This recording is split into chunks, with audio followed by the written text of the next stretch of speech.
मैं अंजलि हूँ। और रवि ने 1 साल की डेटिंग के बाद शादी की है। शादी में हमारे कुछ खास दोस्त और पेरेंट्स ही आए थे। रवि ऐसा ही चाहते थे, वो चाहते थे कि शादी शॉर्ट और सिंपल ही रहे। हम लोग यहाँ बड़े शहर में काम करते हैं। रवि के माता पिता गांव में ही रहते हैं। रवि ज़्यादा गांव जाते नहीं। जब कभी मम्मी पापा को मिलना होता है तो वो हमें शहर में आकर ही मिल लेते हैं। हमने एक छोटा सा घर भी यहाँ अभी ले लिया है। शादी के चलते मैंने अभी नौकरी छोड़ रखी है। हमारा घर रोड के साइड में ही है। खिड़कियों से रोड दिखाई देती है। हमारे किचन की खिड़की से भी रोड दिखाई देती है। रवि का ऑफिस का टाइम सुबह 9 का है। सुबह मैं रवि के लिए खाना बनाती हूँ। अभी कुछ दिन पहले मुझे खिड़की के बाहर एक लड़की दिखाई देती है। पता नहीं क्या देखती है। आज फिर मेरी नज़र खिड़की के बाहर गई।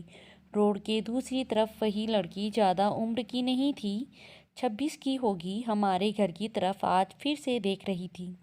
पहले दिन मैंने सोचा कि कोई होगी, लेकिन वो 3-4 दिन से लगातार आती मुझे दिखाई दे रही थी। मेरे मन में सोचा कि जाकर उससे बात करूं। शायद किसी और का घर समझकर हमारे घर की ओर देखती रहती होगी।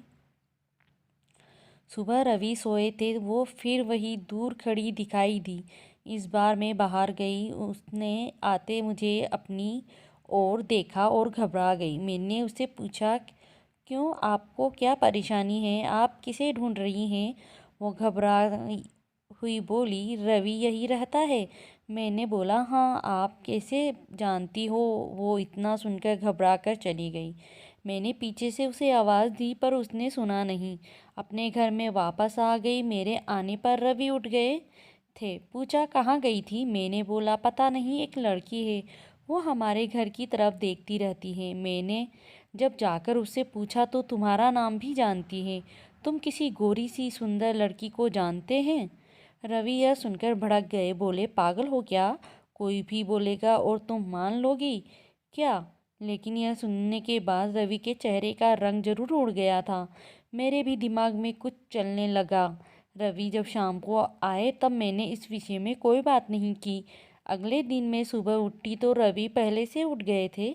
मैं किचन में गई तो किचन की खिड़की लगी हुई थी और बड़ी मुश्किल से खोलने पर खुलती थी। मैं कोशिश कर रही थी लेकिन ऊपर वाली कुंडी मुझसे नहीं खुली। मैं हमेशा नीचे की कुंडी से खिड़की लगाती थी, लेकिन आज खिड़की की ऊपर वाली कुंडी भी लगी थी। मैंने कैसे भी कुंडी खोली और खिड़की खोली तो मैं देखकर हैरान रह गई। रवि उस लड़की से वहां जाकर बात कर रहे थे। वो उस पर चिल्ला और गुस्सा हो रहे थे। लड़की रो रही थी और रवि ने उसे उंगली दिखाकर जाने को कहा। यह सब देखकर मैंने खिड़की बंद कर दी ताकि रवि को लगे नहीं कि मैंने उसे यह करते हुए देखा है। रवि फिर घर में आ गए। मैंने ऐसा जताया जैसे कि मैंने कुछ देखा ही नहीं है। अब मुझे ना जाने कैसे कैसे ख्याल आने लगे। रवि मुझसे क्या छिपा रहा है? मैंने रवि से शादी करके कोई गलती तो नहीं की? आखिर वो लड़की कौन है और रवि उस पर इतना गुस्सा क्यों हो रहे थे? रवि के जाने के बाद मैंने रवि के सारे दोस्तों को, जिन्हें मैं भी जानती थी, उन्हें फ़ोन किया, लेकिन किसी को भी उस लड़की के बारे में नहीं पता था। मेरी समझ नहीं आ रहा था कि क्या हो रहा है। रवि से पूछना चाहती थी लेकिन मुझे पता था कि वो झूठ ही बोलेगा। इसके बाद मैंने उस लड़की को घर के आसपास नहीं देखा। यह सब सोचते सोचते मेरी तबीयत बिगड़ने लगी। रवि मुझे बोलता था कि क्या हुआ, अपना ख्याल रखो, डॉक्टर के पास जाओ, लेकिन अब मुझे उसकी बात बिल्कुल अच्छी नहीं लग रही थी। एक दिन जब मेरी हालत ज़्यादा ख़राब हुई तो मैं ऑटो लेकर पास के बड़े अस्पताल गई। डॉक्टर से अपनी दवाई लेने के बाद मैं अस्पताल के पार्क में बैठी थी। अस्पताल में मुझे वो लड़की फिर दिखाई दी। उसे देखती ही जैसे मेरी बीमारी पता नहीं कहाँ भाग गई। मैं उसके पास तेज चल कर गई और उसका हाथ पकड़ लिया और उसे बोला, तूने मेरी ज़िंदगी में उथल पुथल मचा दिया। बोल, उस दिन क्या बात कर रहा था रवि तुमसे? क्या रिश्ता है तेरा मेरे पति से? फिर उसने मुझे जो बताया सुनकर मुझे लगा कि मेरा पति ऐसा है। उसने इतनी बड़ी बात मुझसे छुपाई। शाम को रवि जब आए तब उस लड़की को अपने घर में देखकर चौंक गए। मैं भी उसके पास ही बैठी थी। रवि उसकी तरफ देखकर बोले कि अच्छा, तो तूने इसे सब बता दिया? मना किया था दूर रहने को मेरी फैमिली से। मैंने बोला, रवि शर्म करो, तुम इतने कठोर हो, अपनी सगी बहन की मदद नहीं कर रहे हो। वो लड़की संध्या थी, रवि की सगी बहन। उसने अपने पसंद के लड़के से शादी कर ली थी, इसलिए रवि और उसके परिवार वालों ने उससे सारे रिश्ते तोड़ लिए थे। रवि ने कहा कि मेरी कोई बहन नहीं है। मैंने कहा, इसका पति अस्पताल में है, इसे रुपयों की ज़रूरत है। बहन नहीं तो इंसानियत के नाते ही तुम इसकी मदद करनी थी। और अपनी पसंद की लड़की से शादी तो तुमने भी की, फिर जो नियम इसके लिए है तुम्हारे लिए क्यों नहीं है? मुझे पता होता तुम ऐसी सोच वाले हो तो मैं तुमसे कभी शादी नहीं करती। जिसको बहन के आंसू नहीं पिघला सके उस आदमी के सीने में दिल नहीं हो सकता। इतना कहकर मैंने अंदर से अपने सारे गहने लिए और संध्या के साथ जाने लगी। हमें जाते देख रवि फूट फूट कर रोने लगे। संध्या भी उन्हें देख रोने लगी। रोते हुए रवि बोले, हमने इसे बहुत प्यार दिया, पापा ने, मम्मी ने। मैंने रानी बना कर रखा और यह ऐसे ही एक दिन बिना बताए घर से चली गई।